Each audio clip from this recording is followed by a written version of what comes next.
Heyo everybody, Haku here with my review for episode 2 of Houseki no Kuni, or Land of the Lustrous.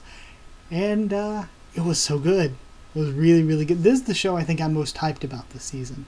When it comes to my favorite, Shoujo Shimatsu Ryoko is probably my favorite. Of course, this is way up there, like, my top 4, this along with the other 3 that I'm reviewing other than Mahotsukai no Yome. Those 4 are pretty much all up there in the running for my favorite this season. I love all 4 of them. But this is the one I'm most excited about, I think. This is the one I look forward to most. I looked forward to watching episode 2 the most. Though Kujira I'm also very excited for, or Children of the Whales. But either way, the beginning of this episode, we get a little bit more of an explanation of the world, I guess, that kind of explains a little bit more about their biology and origin, but it's a bit weird. It's like, I don't know if this is Earth, and this is Earth after all this has happened, or if this is just their planet, and this is how their planet came to be like it is. But either way, their planet, whether it's Earth or not, was hit by an asteroid or something like that, but it split apart into 6 moons, so now the place has 6 moons. I wonder if the Lunarians live on just one of them, or any of the 6. Or maybe there are different species on each of them. But I think this is cool because we have seen these gem people, but we don't know what other types of... And we've seen the Lunarians, but we barely know anything about either, really. And we stand to learn a lot more, and there could be even more species of creatures on this planet as well. Sentient creatures, that is. But either way, once the moons hit and formed or whatever, most of the life went to the ocean because the land was getting kind of barren. So most of the life went to the ocean, and then from there, some bits and pieces of living creatures ended up forming together into crystals, and they would wash up on the shore, and then, bam, crystal people. And I mean, it kind of makes sense. Let's say there's these life forms, kind of like, well, we even have similar things living in our oceans today, where it's just sort of, I don't know the best way to describe it, and I could have done quick research before the video and probably figured out what it is. But it's like small creatures, basically plankton, that all join up together and work together as one unit. And we know that the little things within their body are what help them heal. We learned that in episode 1. So those little things are kind of them. They're what make up them. They're like an amalgamation of living creatures formed into one singular gem person with its own mind. So again, really cool, and I think it helps us sort of learn about what these people are a bit more. Either way, then we have the opening. I think they should have used, if you haven't seen the one promo video that they did with the opening song, I've linked it in the Discord 1,000 times for those of you that are in the Discord. That PV is so friggin' good. The opening is still very, very good, but they could have just used that one PV as the opening, because it was really good. But either way, opening was still great though. The beginning, we get to see Euclase and Speaker Jade talking for a bit, and both of them quite cute. Why are all the rocks really cute? I love the flashback they had twice during the episode, where Jade tries to wake the master up and just breaks her own hand off and screams, "My hand." Also, I love the rock sound effects. A lot of people have mentioned, though it isn't as much in the one promotional video for the manga a few years back, where you can really tell and see the light shining through their hair onto their shoulders and stuff, and it looks really cool. They do that a little bit in the show still, and I saw people bringing it up, so I did notice it there, and I was like, oh, they are still doing it a little bit, and it's really cool. I love the effect, and something more than that, I love the effect that when they walk around or bump into anything, it doesn't sound like a human hitting something. It sounds like rock hitting whatever it is they're hitting, and it's great. It really keeps you in the mindset that, oh yeah, they're rocks. They're rock people. I love it. I absolutely love it. Also, it's interesting that they have buildings enclosed like they do, because it's like humans built up farms and houses and wore clothes because they need protection from certain things, you know? And they need to gather food and all of that. But these people feed off of, these rock people feed off of sunlight, so honestly you would think clothes would kind of be sort of counterintuitive to them. I guess buildings are smart to protect them, but they don't need as many, which is evidenced by the fact that they only have basically the one that we know of. So I don't know, it's really cool. It's just their entire culture and existence is really awesome. Then we have Rutile's test out of nowhere on Jade. Rutile is adorable. Jade is super sturdy, apparently, the second most durable, and Rutile breaks the walls down, locks in the Boston Crab on Jade. Rutile is great, though. I think she might be my favorite sexy Dr. Rock. I like Jade a lot already, too, though, and Euclase. But either way, moving along. And Diamond mostly because Diamond is like, you could tell she was set up. She was supposed to be the fan service Rock. She was supposed to be the waifu Rock. She was the chosen one. But Diamond is on patrol. Fosco's out there because she's still having trouble thinking of a place for Cinnabar and all that. Diamond versus some Lunarians, and she's using a technique of repelling their attacks back at them.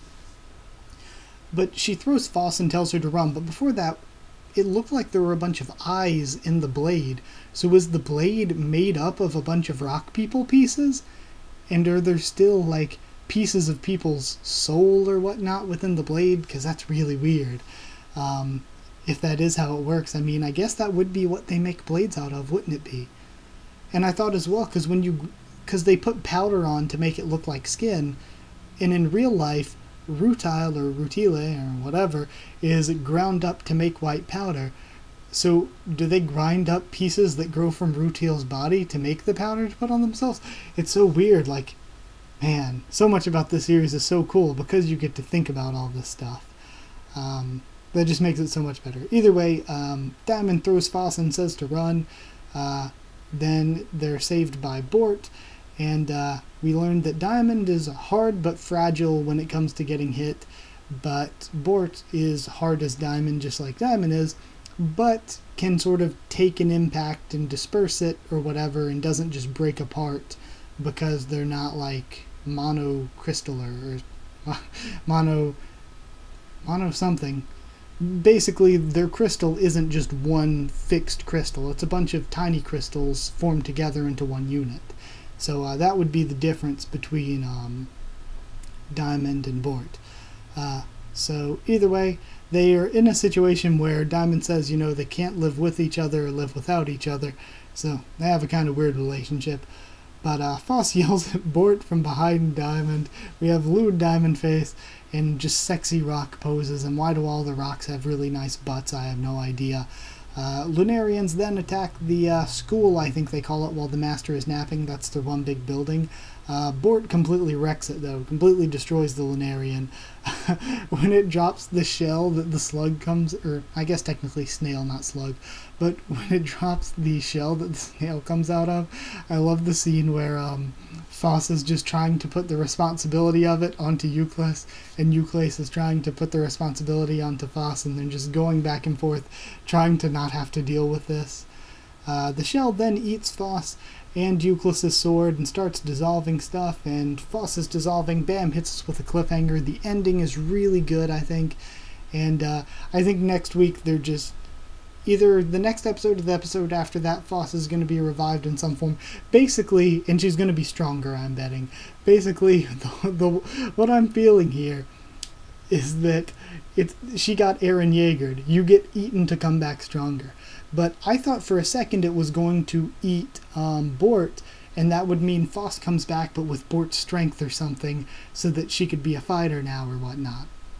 Now, it did melt some of Bort's hair, so that could be what happens. Maybe when she forms back, she has some of Bort's power fused into her. Either way, that's what I'm thinking, at least for right now. Yeah, pretty much I'm not too worried about Foss. I think she's going to be back perfectly fine. She got Eren Yeagered. Yeah, thoughts as a whole. Episode was a bit weird at times. Some of the dialogue and scenes seemed a little bit off, but I absolutely loved it. I thought it was great. I thought it had a good story, and the action was great, and I'm looking forward to more action from this series because I think there's a lot they can do with it. The world is incredible. I discussed it a ton just in this video off the top of my head. And that's one of the greatest things about it. Probably the best thing about the show. The rocks are weirdly sexy, which I am not complaining about.